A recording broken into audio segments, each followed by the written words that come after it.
Good morning mga kakalsada. Ngayong araw na to is January 15, araw ng Lunes, dito pa rin sa lungsod ng Maynila.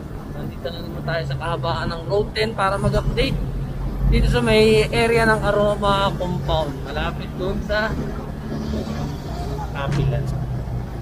Ito lang naman palagi yung problema dito. Bukod doon sa basura, yung mga nakawan ng baterya ng mga sasakyan. Hindi mga madalas na nagagawa sa area na to. Actually kahit bata pa lang dito sumasampa na dito mga truck.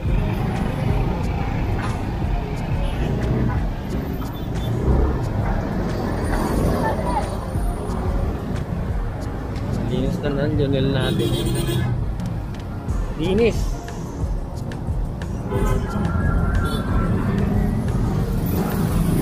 Tapos mamaya tatampakan na naman ang kalat. Kawawa dito yung journal eh. DPWH saka yung team ng DPS. Kasi ito mga araw-araw.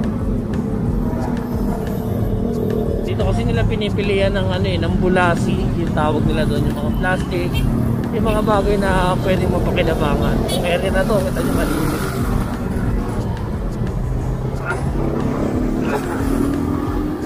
Gaya nung nakaraan na pagdaan natin may mga sopa.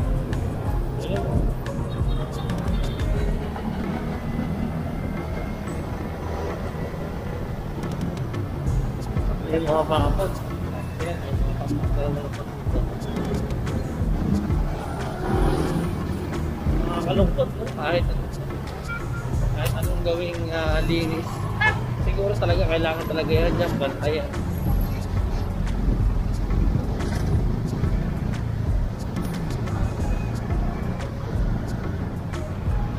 Kita nyo mga basura.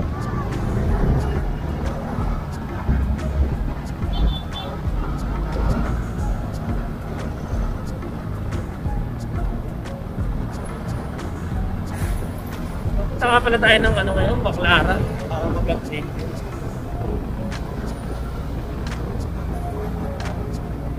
Paalala sa mga motorista natin na mag-iingat, suot kayong helmet. Yung iba kasi hindi suot ng helmet. Tapos may mga baby pandan. Nakakaawa pag na-disgrasya.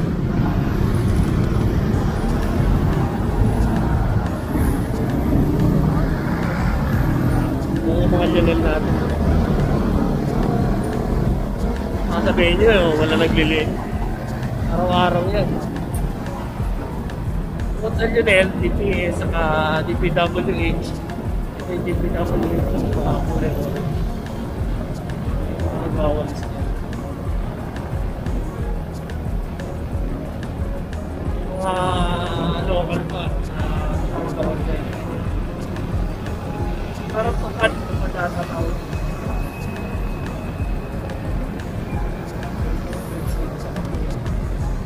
Hindi na lang, naubos yung mga bakal.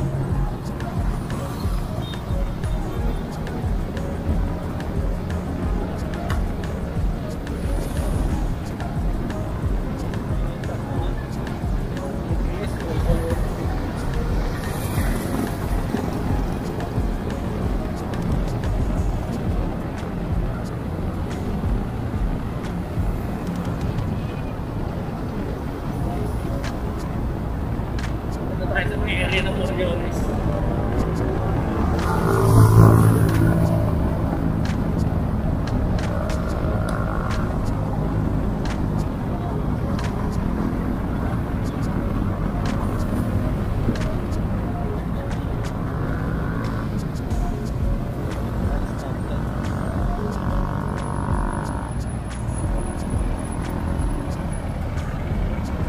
Dito madalas maraming nahuhuli. Gawa nga nang yan, updating ka red light. Kasi nga wala nga siyang timer na kagaya ng so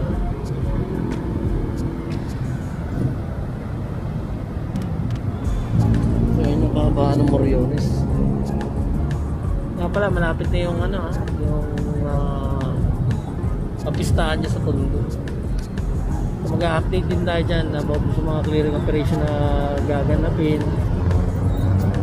Na nakaraan linggo galing na tayo dyan. Sama natin sila Tatay Jerry Tagera, si Sir August Biggs ng DPS District 1.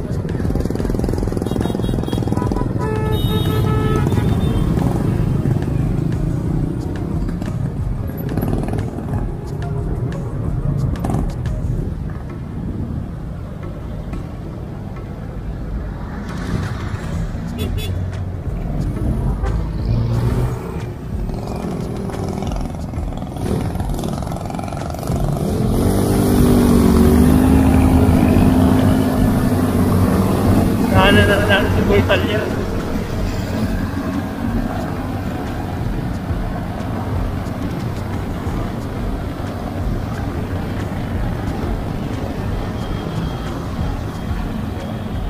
Yung mga malalaking pillars na yan, magkakaroon ng tarong po yung North Harbor Link dyan. Malaking skyway.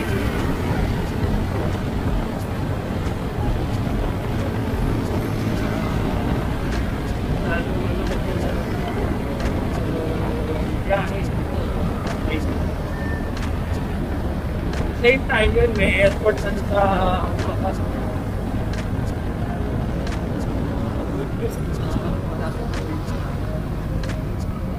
Sana pa rin, tanggalin na yung provincial rate. Kasi actually talaga, pag tinanggal yung provincial rate, yung mga kababayan natin sa probinsya, hindi na sila lulubos yung trailer truck na. Panahon ni Orbe, kung may mga tampang na kanyan dyan, pinakakata yan eh. Ang ginagawang punto ng city.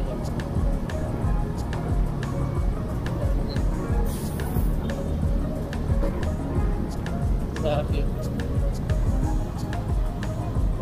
Sunod na naman sila. Afterflow. Kaya kahit bagong pintura yung mga tulay,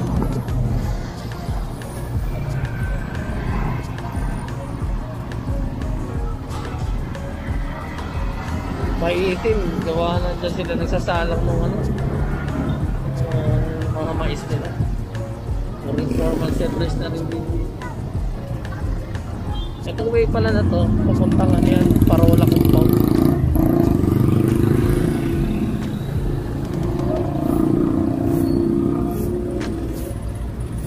One of these days, i-update din natin yun. Yan naman yung center island dyan, punong-puno ng bato.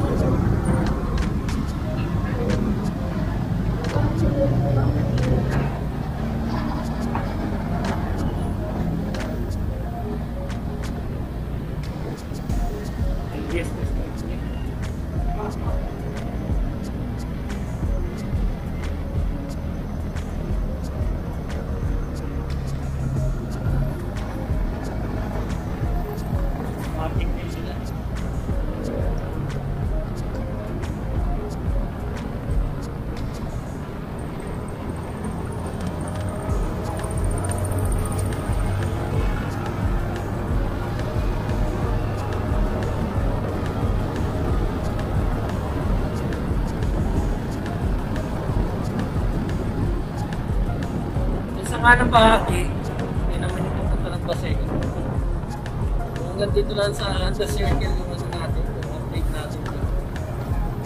Tapos yung update natin, baka punta natin yun itong Primero de Mayo.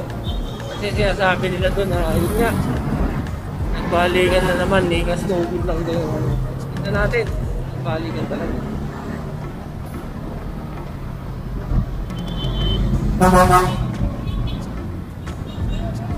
Ito madalas yung mga nakiklearing lang naman natin dito na nagtitinda ng palete eh. Kabila ang side.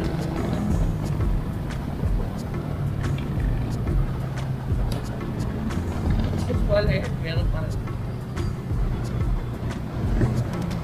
Kasi yun na yung pinaka nakasanayan nilang baba ako.